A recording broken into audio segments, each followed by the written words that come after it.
sawubona. Wamukelekile kumnikelo. Namuhla sizofunda ndawonye kuMathewu isahluko sesithupha, ivesi le-16 elithi, futhi nxa nizila ukudla, ninganyukumali njengabazenzisi, ngokuba bona banyakamisa ubuso babo, ukuze babonakale kubantu ukuthi bazilile. Ngiqinisile ngithi kini, sebewamukele umvuzo wabo.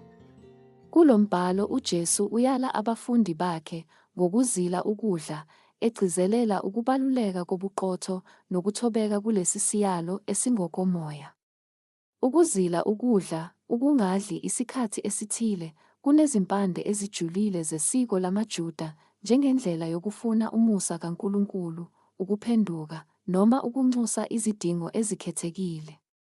Ukuzila ukudla akuwona nje umkhuba weTestamente elidala, kodwa kuyingxenye ebalulekile yempilo yobuKristu. UJesu ulindele ukuba abalandeli bakhe bazile ukudla, njengoba nje bepha abaswele futhi bathandaze. Nokho, uJesu uxwayisa ngokuzila ukudla ngenjongo yokubukisa, ukuze kwamukelwe abanye, ebiza ukuziphatha okunjalo ngobuzenzisi. AbaFarisi, ababedume ngokunamathela ngokuqinile emikhubeni engokwenkolo, ngokuvamile babezila ukudla obala, belimaza ubuso babo futhi bebonakala bedangele ukuze bathole ukuqashelwa ngobuqotho babo. Nokho uJesu uthi izenzo ezinjalo zangaphandle aziwutholi umvuzo kuNkulunkulu ngoba zifuna ukuvunyelwa umuntu kuphela. Kunalokho, uJesu usifundisa ukuzila ukudla ekusithekeni, silondoloze ukubukeka okuvamile futhi sigcine ukuzila kwethu phakathi kwethu noNkulunkulu. Uthembisa ukuthi uBaba wethu obona okwenzeka ekusithekeni uyosivuza obala. Lapho sizila ukudla, kuyithuba lokusondela kuNkulunkulu, sigxile kuye ngokunganaki.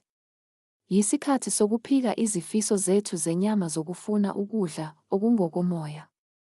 Ngokuzila ukudla, simemezela ukuncika kwethu kuNkulunkulu kuphela, sivuma ukuthi ungumondli wethu wokugcina kanye nomlondolozi wethu. Singazila kanjani ngokuphumelelayo? Nazi ezinye iziphakamiso. Okokuqala, uma uzila, gxila kuNkulunkulu. Ukuzila ukudla makube ngelokujulisa ubuhlobo bethu noNkulunkulu, singadingi ukunakwa noma ukwamukelwa abanye. Okwesibili, lapho uzila ukudla, yeka ukudla. Ngangokunokwenzeka, bekela eceleni ukudla okuvamile noma ukuzila ukudla isikhathi esithile, udele ukunethezeka okungokwenyama ukuze ukhule ngokomoya. Okwesithathu, uma uzila ukudla, faka esikhundleni isikhathi sakho. Sebenzisa isikhathi sokuzila ukudla ukuze uhlanganyele emthandazweni, ufunde imibhalo, futhi ufune ubukhona bukaNkulunkulu. Okokugcina, lapho nizila ukudla, nambithani nibone ukuthi uJehova muhle. Sebenzisa ukuzila ukudla njengethuba lokuzwa ubuhle bukaNkulunkulu kanye nokuvumelanisa izinhliziyo zethu nentando yakhe. Masisondele ekuzileni ngenhliziyo eqotho, sifuna ubukhona bukaNkulunkulu kanye nesiqondiso ezimpilweni zethu. Kwangathi ukuzila kwethu kungamthokozisa, kube ukubonakaliswa kweqiniso kokholo lwethu nokuzinikela kwethu. Masikhuleke ndawonye. Baba osezulwini, sifundise ukuzila ukudla ngobuqotho nangokuzithoba, sifuna ubuso bakho ngaphezu kwakho konke.